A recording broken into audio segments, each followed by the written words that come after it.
भगवत गीता अध्याय 1 कुरुक्षेत्र के युद्ध स्थल में सैन्य निरीक्षण।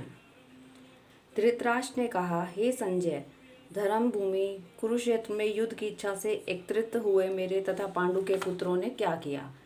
संजय ने कहा, हे राजन, पांडु पुत्रों द्वारा सेना की व्यूह रचना देखकर राजा दुर्योधन अपने गुरु के पास आया और उसने ये शब्द कहे, हे आचार्य, पांडु पुत्रों की विशाल सेना को देखें, जिसे आपके बुद्धिमान शिष्य द्रुपद ने इतने कौशल से व्यवस्थित किया है। इस सेना में भीम तथा अर्जुन के समान युद्ध करने वाले अनेक वीर धनुर्धर हैं, यथा महारथी, युयुधान, विराट तथा द्रुपद। इनके साथ ही दिशकेतु, चेकितान, काशीराज, पुरजित, कुंती भोज तथा शेव्य जैसे महान शक्तिशाली योद्धा भी हैं। पराक्रमी युद्धामन्यु, अत्यंत शक्तिशाली उत्तमौजा, सुभद्रा का पुत्र, द्रौपदी के पुत्र, ये सभी महारथी हैं। किंतु हे ब्राह्मण श्रेष्ठ, आपकी सूचना के लिए मैं अपनी सेना के उन नायकों के विषय में बताना चाहूँगा जो मेरी सेना को संचालित करने में विशेष रूप से निपुण हैं। मेरी सेना में स्वयं आप, भीष्म, कर्ण, कृपाचार्य, अश्वत्थामा, विकर्ण तथा सोमदत्त का पुत्र भूरिश्रवा आदि हैं, जो युद्ध में सदैव विजयी रहे हैं। ऐसे अनेक वीर हैं जो मेरे लिए अपना जीवन त्याग करने के लिए उद्यत हैं। ये विविध प्रकार के हथियारों से सुसज्जित हैं और युद्ध विधा में निपुण हैं। हमारी शक्ति अप्रमेय है और हम सब पितामह द्वारा भली भांति संरक्षित हैं, जबकि पांडवों की शक्ति भीम द्वारा भली भांति संरक्षित होकर भी सीमित है। अतएव सैन्य व्यूह में अपने अपने मोर्चों पर खड़े रहकर आप सभी भीष्म पितामह को पूरी सहायता दें। तब कुरुवंश के वयोवृद्ध परम प्रतापी तथा वृद्ध पितामह ने सिंह गर्जना की सी ध्वनि करने वाले अपने शंख को उच्चस्वर से बजाया, जिससे दुर्योधन को हर्ष हुआ। तत्पश्चात शंख, नगाड़े, बिगुल, तुरही तथा सिंह सहसा एक साथ बज उठे। वह संवेद सवर अत्यंत कोलाहलपूर्ण था। दूसरी ओर से श्वेत घोड़ों द्वारा खींचे जाने वाले विशाल रथ पर आसीन कृष्ण तथा अर्जुन ने अपने अपने दिव्य शंख बजाए। भगवान कृष्ण ने अपना पांचजन्य शंख, अर्जुन ने देवदत्त तथा अति भोजी और अति मानवीय कार्य करने वाले भीम ने पौंड्रक नामक भयंकर शंख बजाया। हे राजन, कुंती पुत्र राजा युधिष्ठिर ने अपना अनंत विजय नामक शंख बजाया तथा नकुल और सहदेव ने सुघोष और मणि पुष्पक शंख बजाए। महान धनुर्धर काशीराज, परम योद्धा शिखंडी, धृष्टद्युम्न, विराट, अजय, सात्यकी, द्रुपद, द्रौपदी के पुत्र तथा सुभद्रा के महाबाहु पुत्र आदि सबों ने अपने अपने शंख बजाए। इन विभिन्न शंखों की ध्वनि कोलाहलपूर्ण बन गई और आकाश तथा पृथ्वी को शब्दायमान करती हुई धृतराष्ट्र के पुत्रों के हृदय को विदीर्ण करने लगी। उस समय हनुमान से अंकित ध्वजा लगे रथ पर आसीन पांडुपुत्र अर्जुन अपना धनुष उठाकर तीर चलाने के लिए उद्यत हुआ।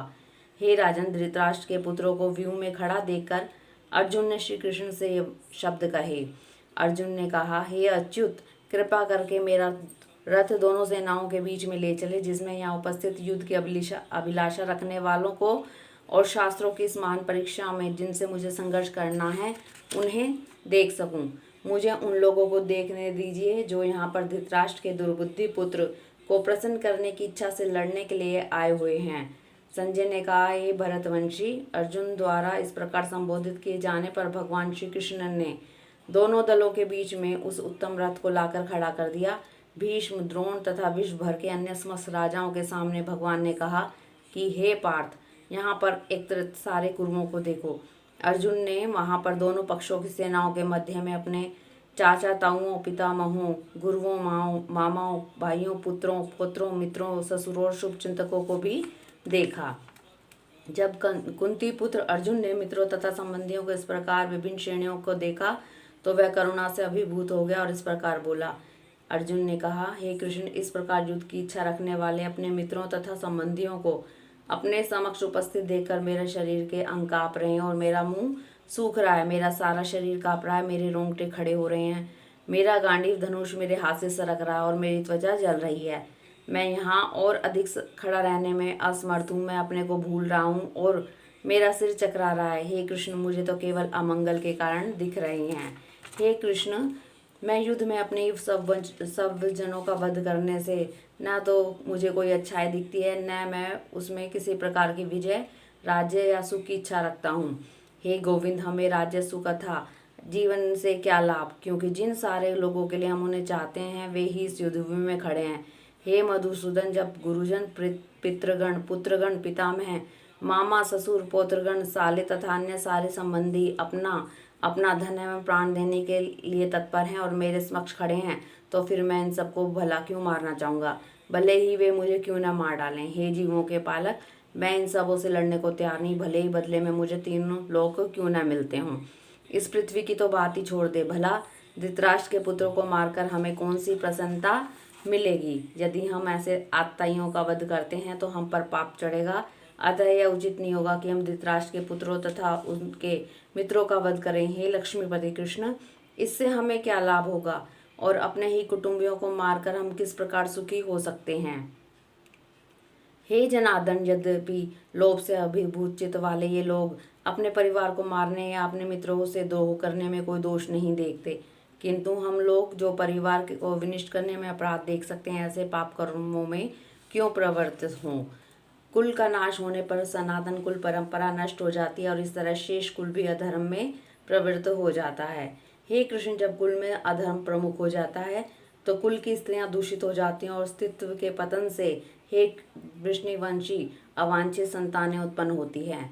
अवांछित संतानों की वृद्धि से निश्चय ही परिवार के लिए तथा पारिवारिक परंपरा को विनिष्ट करने वालों के लिए नारकीय जीवन उत्पन्न होता है।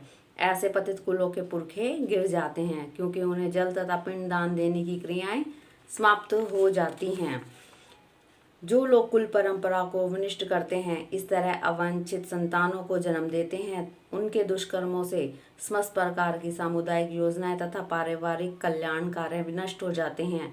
हे प्रजापालक कृष्ण, मैंने गुरु परंपरा से सुना है कि जो लोग कुल धर्म का विनाश करते हैं सदैव नरक में वास करते हैं। ओहो, कितने आश्चर्य की बात है कि हम सब जघन्य पाप कर्म करने के लिए उद्धत हो रहे हैं। राज्य सुख भोगने की इच्छा से प्रेरित होकर हम अपने ही संबंधियों को मारने पर तुले हैं। यदि शस्त्रधारी धृतराष्ट्र के पुत्र मुझ निहत्थे तथा रणभूमि में प्रतिशोध न करने वाले को मारें तो यह मेरे लिए श्रेयकर होगा। संजय ने कहा। युद्ध भूमि में इस प्रकार कहकर अर्जुन ने अपना धनुष तथा बाण एक ओर रख दिया और शोक संतप्त चित्त से रथ के आसन पर बैठ गया। इस प्रकार श्री भगवद गीता के प्रथम अध्याय कुरुक्षेत्र के युद्ध स्थल में सैन्य निरीक्षण का भक्ति वेदांत तात्पर्य पूर्ण हुआ। हरिओम तत्सत।